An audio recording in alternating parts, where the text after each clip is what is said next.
তাহলে তো আপনার ওখান থেকে টেলিভিশন, ফ্রিজ, সোফা সেট, কত কিছু বিভিন্ন ধরনের আনন্দে ফুর্তিতে নিয়ে গেছেন অথবা ভেঙে ফেলেছেন। উনি যদি থাকতেন ওনারেও ধরে ধরে একটা আসার না,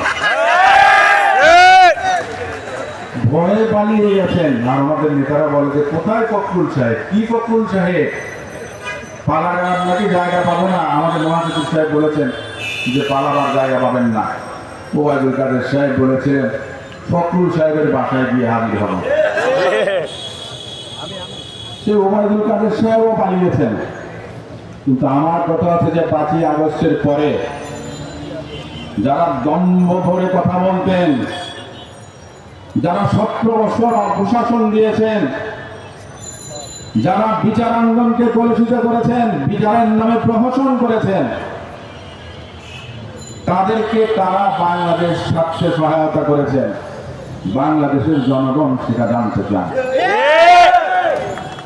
অনেকে রাস্তায় ট্রাফিকগিরি করেছেন, আপত্তি নেই, খুব ভালো উদ্যোগ।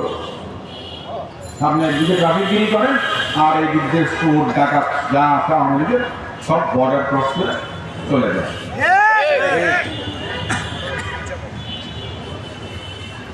আপনার শেখ হাসিনা আমাদের কি বাংলাদেশে ভোট রেখেছিল?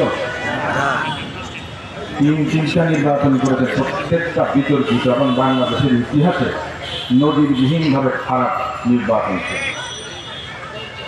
একবার বিনা ভোটে নির্বাচন 2014 সাল, 2008 সালে যখন ক্ষমতায় আসে সেটাও কিন্তু একটা ষড়যন্ত্র ছিল।